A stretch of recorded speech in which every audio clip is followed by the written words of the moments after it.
Hey everybody, welcome to Aniki, the podcast about anime with two brothers. I'm Ben.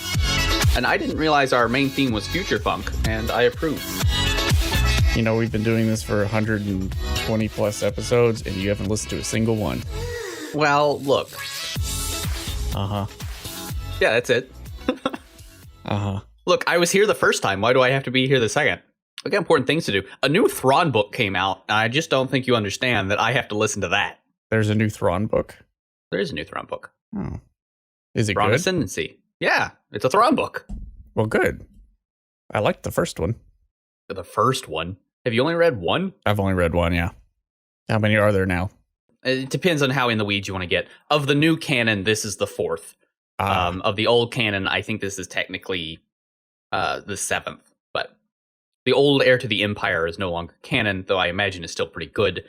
There's the three new books of the new Thrawn trilogy, and then this is actually the start of a Thrawn prequel trilogy, which is kind of nice because it's a Star Wars book, but it has absolutely nothing to do with anything else in Star Wars. Good. Like, at all. So Thrawn movie it's just win. like, I hope so, soon. Especially since Thrawn Ascendancy is pretty solid. Now, is it at all like the original? I forget who wrote those books. The original quote-unquote Timothy trilogy. Zahn? Yeah, the Yes, Zahn books. He's written all of them. Okay, but is it canon Timothy now? Zahn. Huh? Because they Yes. decanonized Yes. the first three. I just went over this. The original three, the Heir of the Empire series, is non-canon. Right. There's the new Thrawn trilogy, which is all canon, and then there is this book, which is also canon. Okay. So we could have a movie. Yeah, we could. So why don't we? Why I don't know. we? Because the world is unjust. That and Thrawn's still fairly esoteric, even though he's one of the most popular characters in Star Wars Extended Universe. He's like one of the only interesting characters. There's a couple others. Name them. There's a couple others. Most of them are from the TV shows. I mean, Ahsoka for one, but the Ahsoka book sucked. There you go. Part of it was like a tween, a young adult novel, but it's also just a bad one. So, well, besides Thrawn, what have you been up to since last we spoke? I've been murdering people as a puke witch. A puke witch? That's very Yeah, interesting. I've been playing Death by Daylight.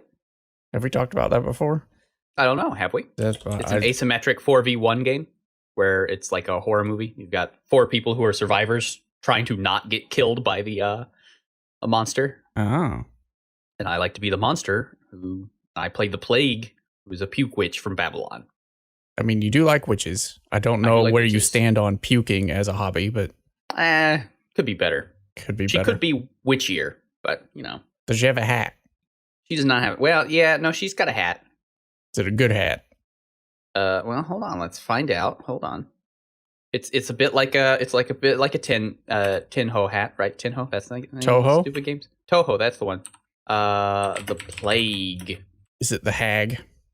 No, I don't play the hag. I was gonna play the hag because it's like she also seems very, very witchy. But the problem with the hag is that her thing is like set up all these little teleport traps and teleport around. It's like, well, that doesn't sound very witchy either. Like she herself, I guess, is a witch, but she's not particularly. Her playstyle is not particularly witchy. Is it this weird? Yeah. Yeah, it's Babylonian. So she's got silly hats only. Okay. Silly hat, yeah. Reminds me a lot of Pan's Labyrinth. Yeah, a little bit. I walk around, I puke on people, Okay, well, and then I put them up on hooks and sacrifice them to the entity. I'm not going to kink shame you. But it's a good game. Okay. Might have to give that a look. Would recommend. It's usually pretty cheap. Been doing anything else? I started playing Hades. It does live up to the hype.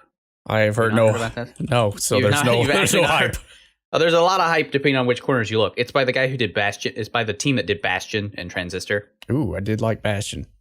Yeah. So this is Hades. It's kind of a roguelite Diablo-y game. Ah, Really solid. Lives up to the hype. Character designs are all phenomenal. I mean, it's the Bastion guy, so of course they're going to be. But no, it's good. Got for Cool. Switch. Would recommend. You know what I wouldn't recommend? Watching more ReZero.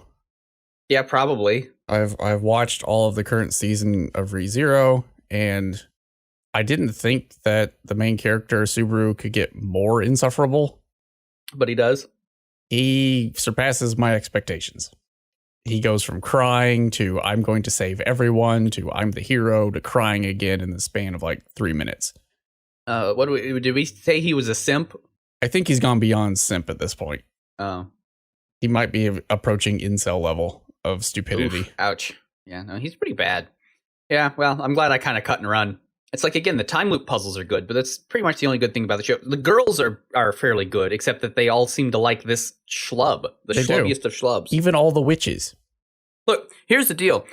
He is so schlubby, he makes the pro tag from Steins Gate before his time loops look like competent and like charming.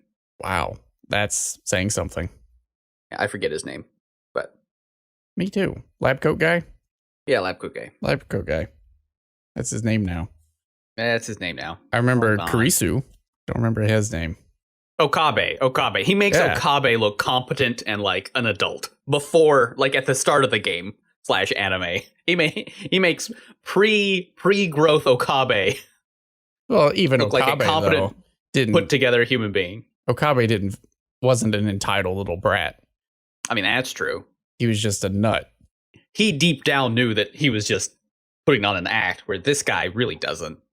He doesn't understand himself at all. And he's going to grow. No, he's not. No, he's not. He's just going to get the rewards. He hasn't grown in like 5 billion seasons. He has not grown. However, I won't spoil anything, but another character has essentially told him, I am setting you up for no-win scenarios just to see what you do. I would assume this is Greed Witch or whatever. I'm not going to tell you. But that part was good. I'm like, you know what? I'm actually rooting for that character now. Are you sure this hasn't just turned into Kore Neko? Umi Neko? No. There's no desire, which is sad. Oh, but Yami wo Kirisaku. If there were desire, it'd be much better. That's true. Or what's that guy's name? Jimon? Yeah, I don't remember. Jumanji? I don't know. It wasn't Jumanji. Are you sure? Pretty sure it's Jumanji. Pretty sure that's his name. Fun fact, talking about Toho's and that guy, he also did a cover of a Toho song where he talks about how he loves Flandra. Weird. Good. It's real weird. But yeah. I was ready to write off ReZero before we started ReZero, and then I was like, ReZero has some good qualities, but is mostly not great. It'd be better if the witches were like, did not care about this guy and were just using him as a pawn, which they may still be doing, but recently they've started doing, but we actually care about you just in a way you don't like. No, pick somebody else. Hold on. Where's my GIF? I have a very important GIF for these sorts of situations. There it is. Yep, I do have it saved on my laptop. Is it thumbs down? Here it is. Yes. It is thumbs down. Okay. I need to rewatch that since it's October. I know, right? But that is definitely how I feel about ReZero, which is, could be better. I mean, it's got the pro tag's awful, and it's got the worst case of badass decay I've ever seen in a long time. So sad. You want to talk about a not sucky show? Yes, please. Well, let's talk about Spork and Foof.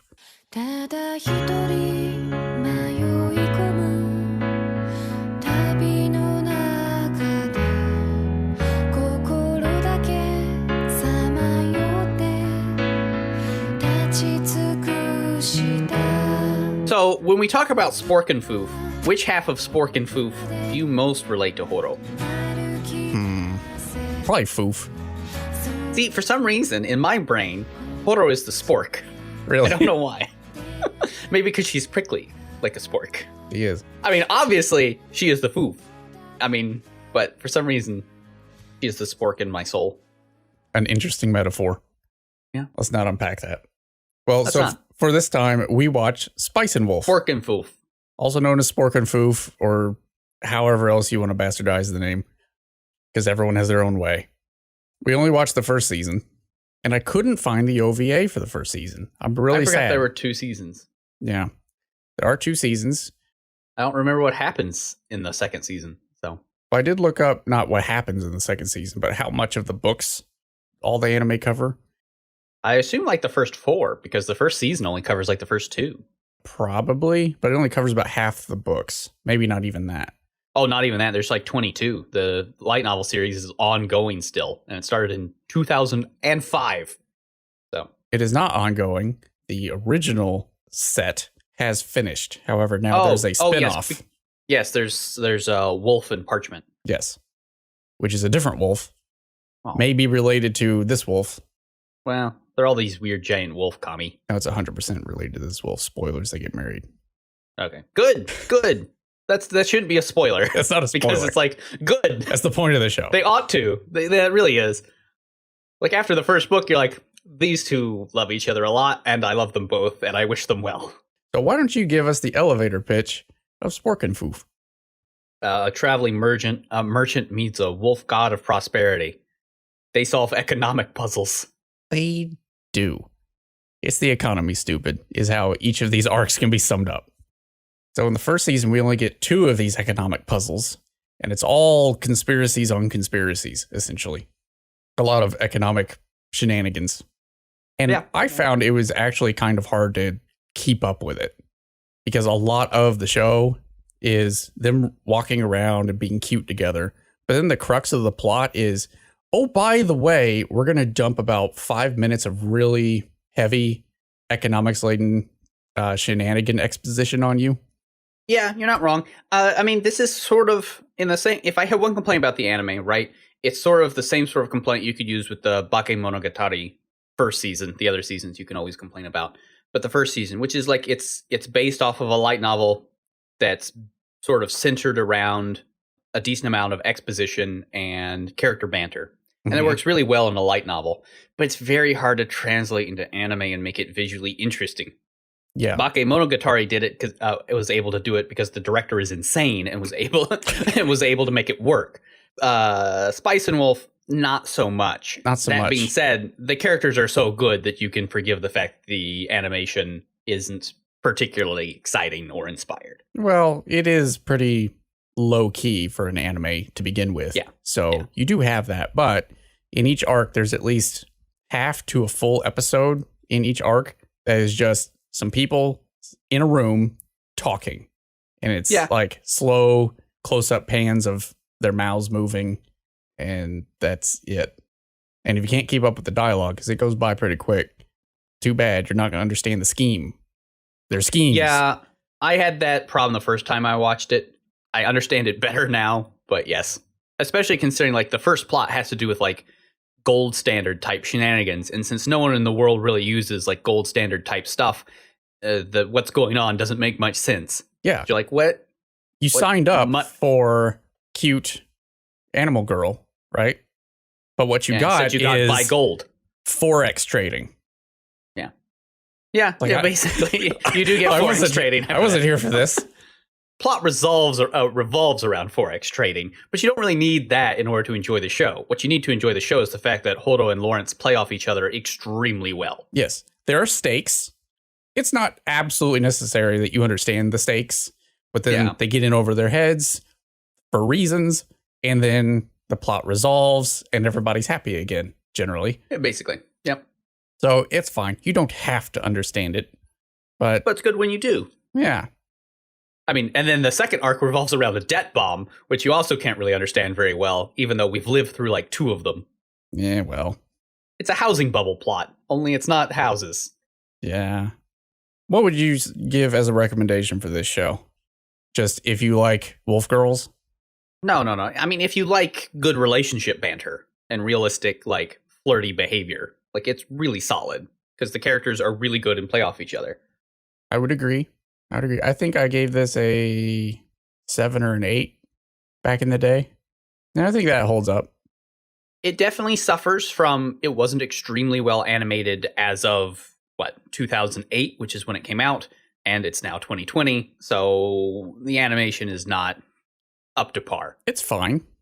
It's fine. I don't have any complaints. No, it's not bad, but it's definitely dated and could be better. Well, let's go into Spoilerland and talk about our 2 main characters. First, let's start with Lawrence, because he's a little simpler. He's a simple man. Yes, he is. He has simple needs. He does, which is make money. Profit. Does he actually want to make money? Like, is that really his end goal? I don't feel like it is. I mean, not anymore. It was at the start. Now it's just to hang out. Get by and hang out. Not go bankrupt. Yeah, that's for sure. He got pretty close to that there. It'll happen.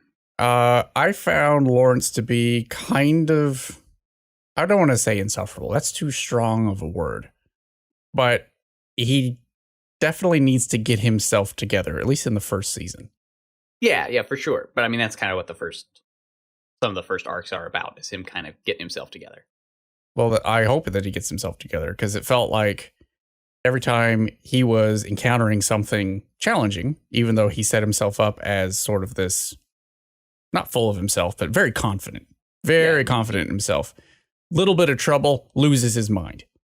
If you are a merchant, dude, you gotta roll with the punches. Yeah. Brah.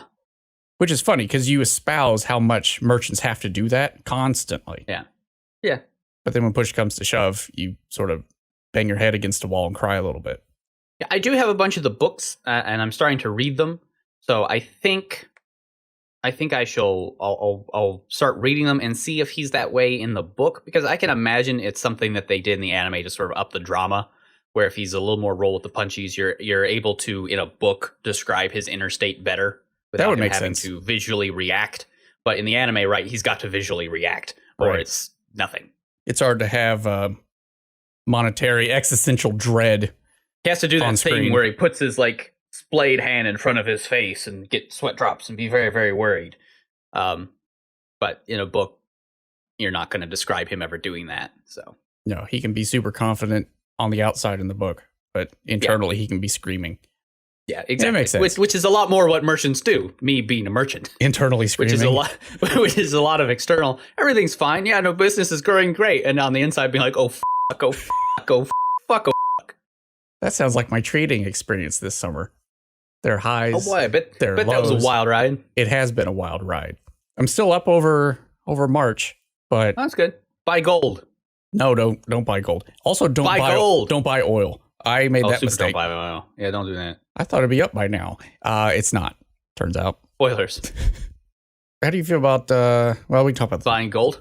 not buying gold. What about Horo? Horo's the best girl, certifiably best girl. I think we went through this, and she is certifiably best girl. Well, at least between us. Now, Yeah. here's an interesting fact. Yes. I went on my waifu list.moe, which exists. Sure. That's a thing. Yeah, of course it is. And I looked up Horo because, Yeah. she is so many people's waifu. Yeah. And they have some stats here. Sure. In terms of how many people claim her as a waifu on the site, All right. Yeah. she is number 3. Good for Horo. She deserves it. Do I want to know who's above her? Is it like Ribbon Tits? If it's Ribbon Tits, I'm just going to hang myself. I actually have no idea. Well, you got to look. I'm looking. Most popular all time. Okay. Megumin from Konosuba Oh. and Rim from ReZero. Those are your 1 and 2 spots. Yeah, all right. Followed by Horo. Good. Then Well, Kurisu. yeah, good. That's good. That's legit. Then Asuna from Sword Art. Ugh. And then Aqua for some reason. That's number 6. Aqua from Konosuba. Wrong Aqua. Yeah, so all isekai waifus can go in the trash. So setting that aside, it sounds like Horo is number 1 and Kirisu is number 2. So we've solved it. Well, I want to go through the rest of these because this is fun. Okay. Number 7 is Amelia from ReZero. Number 8 Alright, is yeah. 2B from Nier Automata. I don't know. Oh, yeah, sure, yeah. Then Toru. That's a surprise. Toru from Dragon Maid. from Dragon Maid. Okay. And then last is my personal favorite, Shinobu from Monogatari. Yep. Isn't she like 6,000 or something? Oh, she's 598. At least when the novels were. So like 600. Yeah, like 600. 600, not 6,000. Fair enough. Off by a factor of 10. Eh, Anyway, in anime terms, it's pretty close. so she's number 3 on the site as far as waifus. However, there's also a trash statistic.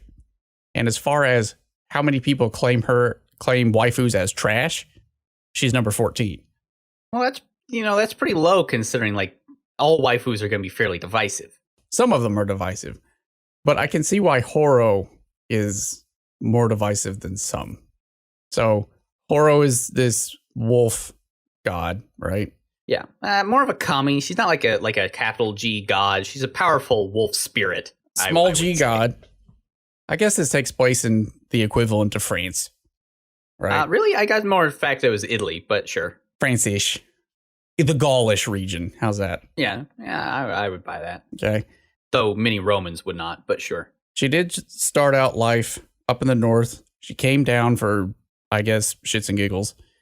Yeah, basically. Made a contract with a local farmer to make his crops in the region do good. Yeah. And then over time, people stopped liking Holo and keeping up the traditions that made her happy.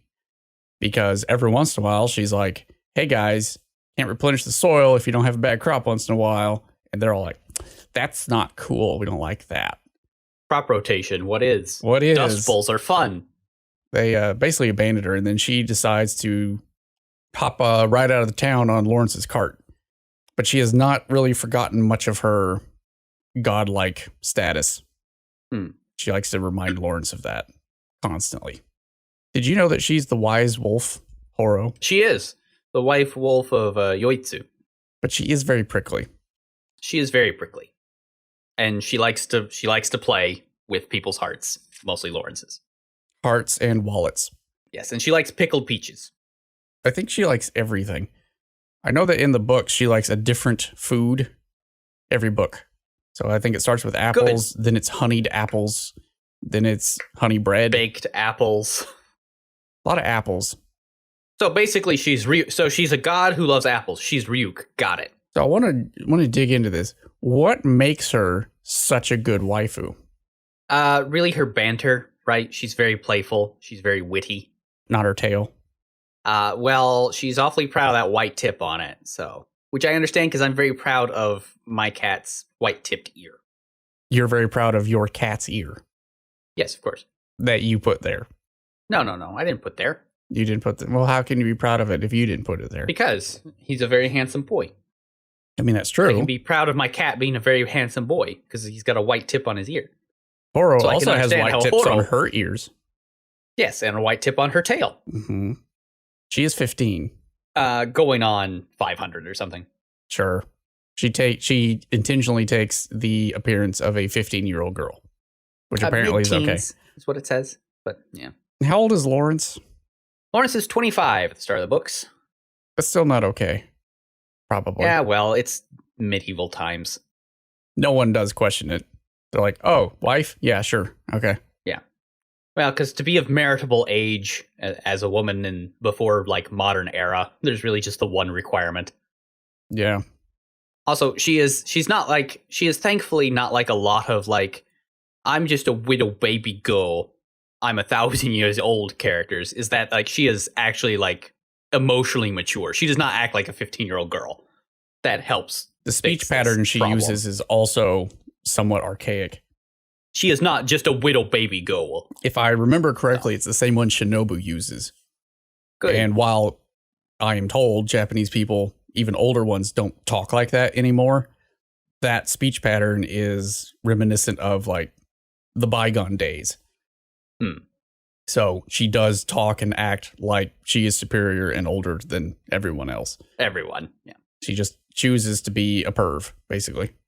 How old is Holo? I think she's like 300 or 400. That would be my guess.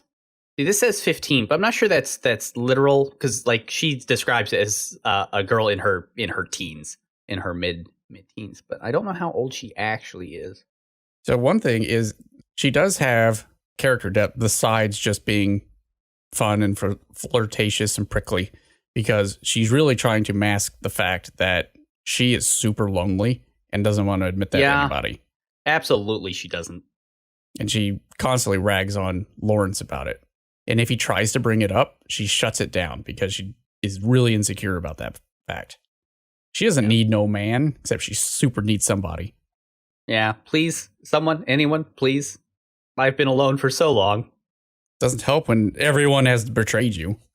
Which also makes sense of why she's so, like, verbally witty, is she just wants to, like, verbally play with people. I just want good conversation, please. I've not talked to anyone. She's like everybody when the extreme lockdown stopped and everybody just wouldn't shut up at each other. You go to the Starbucks and they just start laying into you about their entire life story because they haven't talked to another human being in 3 months. Is that a thing that's happened? Yeah. I haven't been out of my house in like 6 months. Well, if you do that, you will notice. Okay. Now here's my question for you. Sure. Given that she's good waifu material, supposedly, why is she so highly ranked as trash? Why is she so highly ranked as trash? I can see how she might come across as a little too well written to be the witty character and therefore turn people off. Or it could just be like lots of people are like, ugh, Holo, she's been around since 2005. We want the hot new waifus. Well, it's not just where does she land on popularity, because that would be they're hot new waifus, therefore her rank drops. This is people have fair. Made a conscious decision to say, no, I hate her. She's trash. Are you sure? Because here's the deal, right? So if I am browsing animewaifu.moe or whatever it is, if I were to do that and I see this list of all of my isekai wonderfuls, and I see this person that I do not know at all, why is she above Rin or whatever? I would be like, no, trash, get out. I guess I could see some of that. But honestly, it's probably more the first one where she's very well written, but I can see how she might come across as being sort of fakely written. So, like written too well to be a waifu, you know? That's like too realistic. And that can be off-putting. Yeah.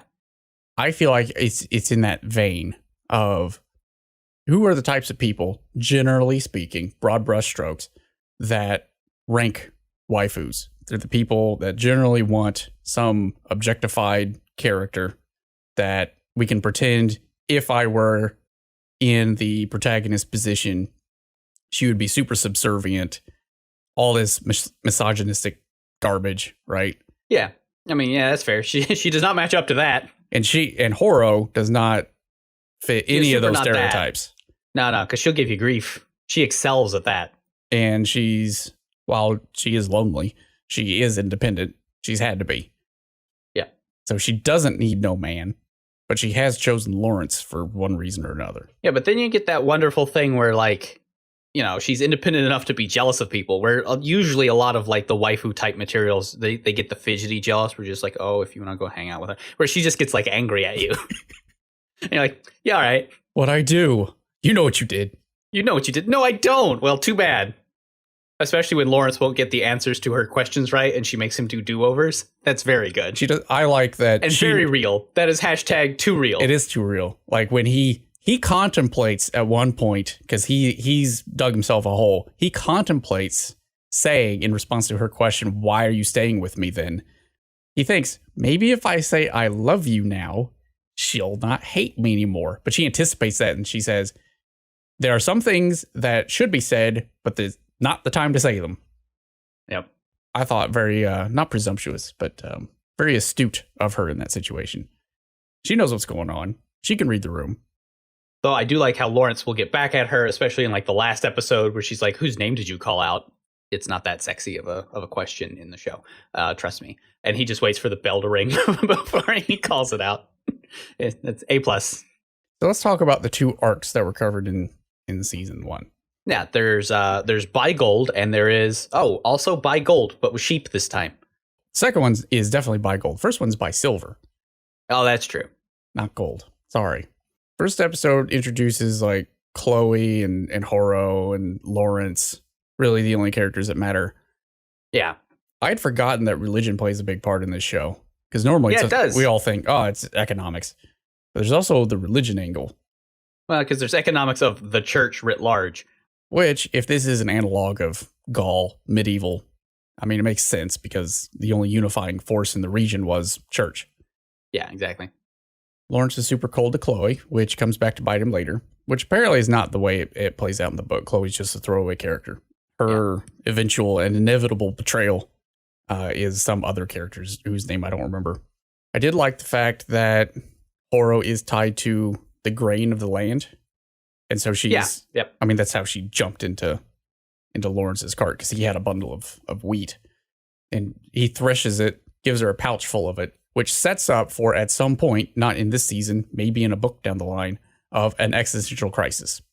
Yeah, I mean, it's true. Like she loses it or something. Or they could just sort of forget about it as a contrivance and just move on. So you never know, especially with these long-running series. It's like, it's one of those things where it's like, you'll put in early to be like, oh, I might use this plot thread. In other cases, they might just be like, I'm not going to. And then they just kind of don't worry about it anymore. I could see it going either way. And I would be fine with either. If this were a more involved show, I could also see it being used as a tool at some point. Because she says, as long as that grain is around, I can't die. And the grain won't rot, So I could see a situation where, not saying this is fathomable at all, but he takes the grain somewhere. She goes off to do a quote unquote mission, whatever that looks like, knowing that this physical form is going to be destroyed.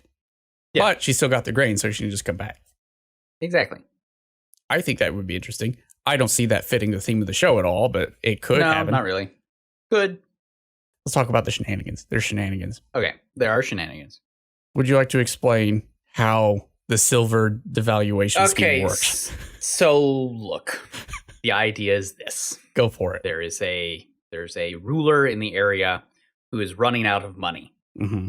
Now, in the modern era, what we would do is we would simply print more money. Print or go burr. Well, yeah, we cannot do that in medieval Europe because that causes shenanigans because of price devaluations versus other currencies. Technically, that's the same reason why you don't want to print infinite money now, but it's more hardcore in the Middle Ages when, the fief next door has a different coinage than you. So and there are a lot of coinages. And there's a lot of coinages. So if your coinage is a different value than somebody else's coinage, it causes economic issues. So basically what this guy is going to do, it's also easier to explain it as sort of a stock split. What he's going to do is he's going to get all of his currency together, melt it down, reissue it with lower silver percentage. In other words, he wants to do a stock split. He wants to reduce the value of all of his coins by a little bit so he can make more coins. Mm-hmm. And hopefully people won't notice overly much and his coins won't devalue in proportion to nearby villages. That's what's actually happening. That's the context. Yes. But what Lawrence has been told is that they're actually going to reissue coins at a higher silver content. So if I buy up all these low silver content coins, trade them in for the new coins that have a higher silver content, what will happen is I will make money relative to the currencies around me. Correct. However, that is a scam in order to buy up low value silver, because what a big merchant guild wants to do is gather all the silver coins and then use those as leverage with the magistrate, the ruler of the area, because he wants all of those coins so he can pull the silver out of them. Right. So they want to get as many silver coins as they can so they can leverage that against the ruling party. Yep. If that makes sense. Does make sense. Or, I mean, they don't have to use that as leverage. They're going to, but they could also just hold on to it until the new coinage is released. Yes, and then they have higher value coins versus everyone else. Right. But they've been putting out the word that the valuation is actually going to go up. So why don't you sell now and keep the wealth that you have, and then you can get your coins back later? Do some Furex here. And Lawrence gets caught up in it. And so does Holo. He gets caught up in it, yeah. And they get caught up in the sewers.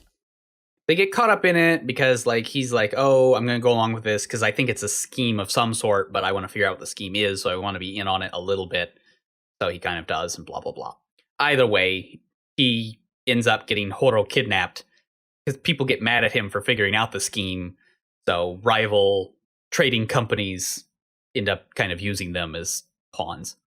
I did think it was kind of funny that I know there's a lot of money involved, but if you're in on this scheme, right, you kind of want to keep it on the DL as much as possible. So if you can disappear whoever in the medieval ages, okay, that part makes sense. What doesn't make sense is I want to keep it on the DL, but the guy who has information, we're going to chase him with a gang down the streets of the village so everybody can see and hear about it and draw attention to ourselves. Granted, they were wearing masks and all that. Well, jazz, they already knew the sort of scheme popped, right? So as soon as the information leaks of what's actually going on, you have a problem. So it's less trying to keep the information tight and more kind of a revengey type deal. Sending a message. Or trying to get leverage. Fair enough. Holo does get captured. However, right before she and Lawrence split up, she tells him, no, I'll distract them. I owe you one. That's it. Don't come looking for me. I can take care of myself, right? Because I don't think, if you remember, I am a wolf god. And then he comes to try to save her anyway, and she gets mad because he did. Is it because he saved her, or is it because he took so long and didn't come save her? I feel like she flip-flops on that. Well, she is actually mad when they're mad in the cart and she's like, you embarrassed me. No, she is mad because she thought, well, first off, she didn't want him to come rescue her if at all possible. But then knowing that somebody did come rescue her, she assumed it was Lawrence. So when they sort of showed up, she did something embarrassing to the person she thought was Lawrence. Oh, I didn't catch that part. Yeah, that's one of the reasons why she is mad. I see. She doesn't say explicitly what she did, but she just says that, like, I figured if you were going to come rescue me, like you kind of implied you would, that the person who came into my cell to rescue me was you. So I may have done some things that were improper to the person I thought was you. And that is your fault. And that's your fault, obviously, for not being the point man in this rescue opportunity. Yeah, no, exactly. Okay, I missed that detail. Yeah, no. So they end up getting out of it with not a hefty profit, because after all the mining rights of the trading company and the haggling and the negotiation with the local magistrate, like the allied company that Lawrence was with, didn't actually make a ton of money. They did make some. I think it was like 1,000 gold or something. Yeah, but more of what happened was that, like, they traded all their silver coins in for non-monetary favors from the magistrate, like preferential tariff treatment and this, that, and the other. But they didn't make any, like, massive amount of actual on the ground profit. Yeah. So they ended up with like 1,000 gold or silver out of it. Lawrence was going to get like 10% of that. So he ends up with like 100 and some, which at the beginning of the arc, he sold some furs for about the same amount. Yeah. More than. Well, thanks to Holo, he did. Yeah. But yeah. So he gets out of it with making some profit, which is immediately spent on apples. Okay. So the second scheme is a little more straightforward. A little bit. The setup is a little more complicated. The resolution is a lot more straightforward. The resolution is we're going to smuggle golden sheep. The setup is debt bombs. It is a debt bomb. So Lawrence gets in over his head because he's not as clever as he thinks he is. Well, he would have been. So at the end of the last scheme, with his little profit and whatever was left after the apples, he goes and decides, okay, everybody always needs arms to fight their endless squabbles between various city-states and whatever. So to be fair, you got to back up a little bit. He first trades all of it for pepper, and he trades the pepper into his arm. Forgot about the pepper. Yeah, the pepper's the in-between stage. So pepper, then arms. But since you brought up the pepper, the reason he gets into the arms is he and Holo run not a scam, but they catch somebody else in a scam and use it as leverage. They catch this dude trying to cheat them, and they say, okay, well, because of that, you're going to give us double the amount of credit that you normally would. He's like, okay, fine. So he gives them double the credit, which they take out as a debt to buy all these arms to go sell them. Yes. They head off to where they think they're going to sell these arms. They get there and find out, actually, A, no one's fighting wars right now, and B, there's so many arms that no one really cares. You can just find them in the gutter. So your whole cart full of stuff, worthless. Yeah. Also, you owe us money. Yeah, because the company that he sort of got the loan from ends up, one of the reasons they had all that armor to begin with is because they heavily invested in it. And when the debt bomb exploded, they themselves are now effed in the A, as it were. So who are they going to go after? Him. Lawrence. Because they don't have money and they need money fast. Better go get it from the guy that has no money. Yeah. Which brings up the whole idea of debt prisons and all that jazz. Which I've never made any kind of sense.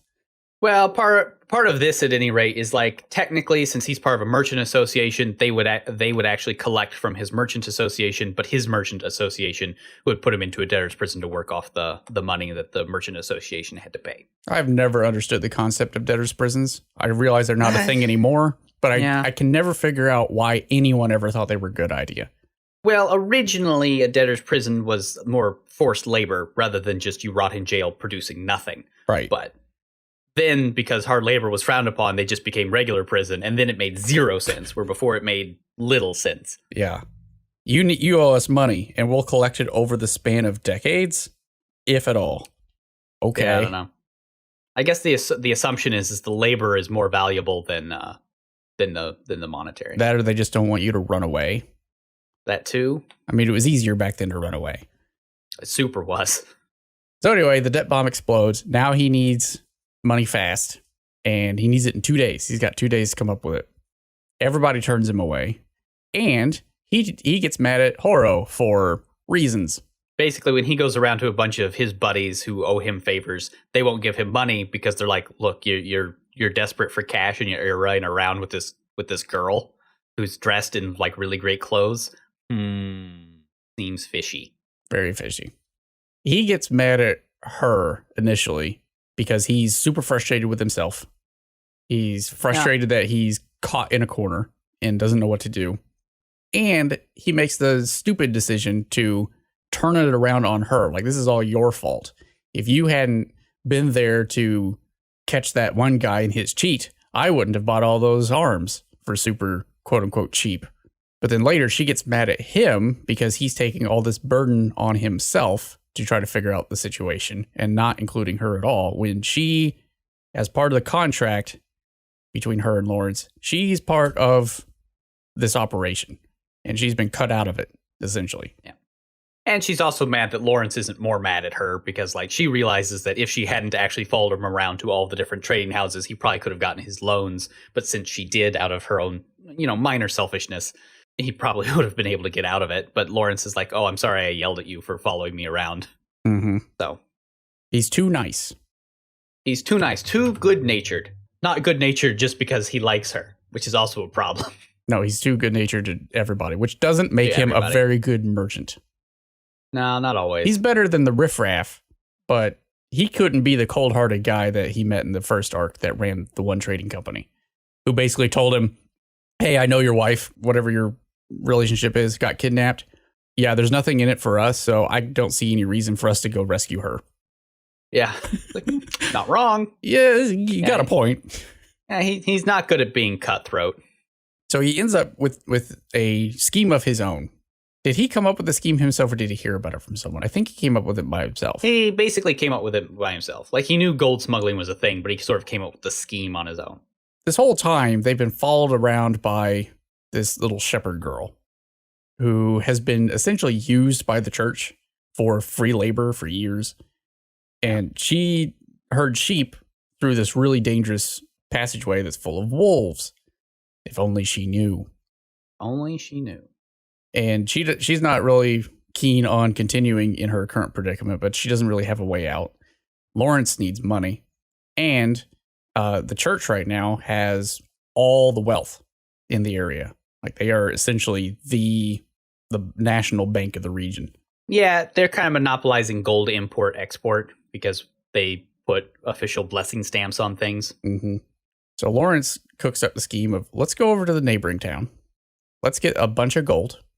And let's smuggle it back in the stomachs of your sheep. Yeah. Now, the question is how they get it back out. Probably just slaughter the sheep, TBH, but... It's kind of sad. Poor shepherd. Oh, well. I guess she didn't really care. As long as she's got her dog, she's fine. They get double-crossed in the process. More like quadruple-crossed by the end of this, but yeah. There's a lot of double-crossing. Which, to be honest, they were in with a pretty shady group to begin with. Because someone had to front the cash to get the gold. They bring along someone to keep an eye on the gold and them. Yeah. And of course, he double crosses them. Also, there's a bunch of wolves. Never figure out what their deal is, other than it's some young upstart wolf. Well, it's another one of those sort of wolf spirits. It's the same sort of race of supernatural beings Holo is. Sort of rules this forest. But he's kind of a dick. He basically wants, we don't get a lot, but I get the feeling that he just wants to do a turf war, Yeah. Do a bunch of chest pounding. Yeah. He, I assume, off screen gets schooled. He actually doesn't, because, right, she's like, in order to be as fast as possible, I just bent the knee to him just to avoid conflict. Aw. Only to learn that, like, the humans have betrayed Lawrence. That's why she's extremely mad and is like, I'm going to go eat some people. Please, Kate, thanks. Don't ask what I'm about to do if you don't want to know. Because I'm about to go eat some human beings. So she goes off to start eating all the people, which she doesn't actually do. But No, she is running nice. towards... Oh, what was her name? The shepherdess. Nora. Starts running towards Nora. There's a puppet dog. And it looks like, from Lawrence's perspective, that Nora she hasn't understood the situation completely. Doesn't know that she's being chased down by Holo, just giant wolf. Yeah. And tells her dog to attack Holo. So in Lawrence's mind, Holo is about to eat Nora, who he was a little bit sweet on. Yeah, or at least doesn't think she deserves to be ate by his girlfriend. So he yells out something. He yells out Holo, right? Obviously, her name is shorter. Yeah. But Holo isn't actually going to eat her. She jumps over her and goes after the betrayer dude and doesn't eat him. No one actually gets et. No, just knocked around. She probably kills a couple of the scrub soldiers, but she doesn't eat anybody, which is a big shame. Maybe it's more explicit in the books. Yeah, maybe. Because she has said that she's eaten people. She doesn't want to talk about it. So anyway, it all works out. It's fine. They fix it. Yeah, he gets out of debt. Hopefully he doesn't do anything stupid like that again. And I feel like if I continue watching, he will be a little less eager to get in on schemes. Dumb schemes, yeah, I'm sure. But what I did not understand fully was the whole name calling thing. Yeah, whose name did you call out? I'm trying to figure out why it mattered to Holo. Oh, just because. She's like, how worried were you about Nora? I don't know. Because if he's calling out to Holo, it's to stop her from eating Nora. Yeah, so he didn't trust her. On the other hand, if he called out to Nora, it would be to warn her, in which case I think that's pretty reasonable. Like, get down, get out of the way, stop. Yeah. Yeah, he's like, well, I called out your name, obviously, which I don't think is the right answer because then that would display a lack of trust in Holo. Or maybe it was like, who are you warning? Are you warning Holo about the dog that's going to try and get her or what? So I don't know. I don't know. I feel like if I were Lawrence in that situation, 30-foot wolf, tiny dog, I'm not worried about the dog getting my waifu. Yeah, no. He gets what he gets. But then he just yells out the name that he yelled out while the bells are ringing. And he makes sure that the bells are ringing when he does it. Yeah. But then they're off to a new scheme. More schemes. More economics. Off to more schemes. It is the economics. It is. It's Freakonomics, the anime. Is it Freakonomics? Because those are the unexpected linkages between things. I think the unexpected linkage between being good at schemes and having a wolf girlfriend is fairly unexpected. Fair enough. Saying. I don't have a wolf girlfriend. And are you good at economics? How's your portfolio doing, dog? Let's not talk about that. Moving on. So, the correlation so far is 1-to-1.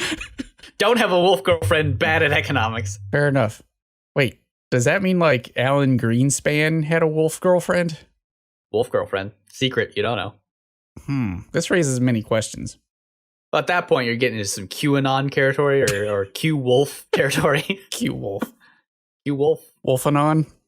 Wolfanon. W-anon? I don't know how we can make this work. I don't think it does. Just foof. Foof. Just sporks and foof. Yeah, it's a good show. To recommend Go watch it. Yeah, watch it if you can. I think it's on Funny. I actually am going to have to get a subscription to Funny because they have Higurashi and The Witch show. So I think, and I don't think they're ever going to bring back their freaking Konbini with Crunchyroll because they're bastards. So now you're going to have to bend the knee. Funimation. Yeah, I guess so. Sad. Yeah, stupid Funimation. What's more irritating is I know that I have to, that one of the reasons they charge so much is because they freaking dub everything they carry. It's like, guys, you don't have to do that. Don't waste my money or your money doing this, please. Not a fan. You did a dub of My Centaur Life, okay? I can guarantee I can count the number of people who wanted to watch that dubbed on no hands. It's 0 human beings. I don't even know what that is. It's a guy who's got a girlfriend who's a centaur. What do you want from me? I just told you what it was. It's in the name. I heard My Centaur Life. Was it life or wife? Both, probably. Good Lord. Oh, was it the horse? Do they have the horse racing show too? I know many people that wanted to watch that. I don't know. Probably dubbed. Where the girls were horses. Is this like a boat show, only horses? Yes. It was like Fair enough. horse boyfriend, horse prince, except girls. Oh. But they just had ears and a tail, and they ran around a track. It was just a track Fair. anime with animal girls. Also, they ate carrots, I think. Good for them. Yay. So what are we going to watch next time? I have no idea. There's a lot of We're Not Going to Be Here going on. There's a lot of We're Not Going to Be Here's going on. For the next 6 weeks. So our next regular episode will probably be the middle of November. Yeah, probably. We'll try to have a shortish episode between now and then. We'll come up with something to talk about. Maybe more wolf girls. Are there more wolf girls? I don't know. We could do something weird with my waifu list. I don't know what. I don't know what either. We should have a My Trash You list where it's just like you rank all of like the worst waifus. Not that they're trash, but ones that you know are bad, but you kind of like anyway. Yeah. Hmm. That could be interesting. Like you realize that they are garbage and belong in the trash, but I think we'll think about it. We'll think about it. all right. All right. See you next time. Bye forever.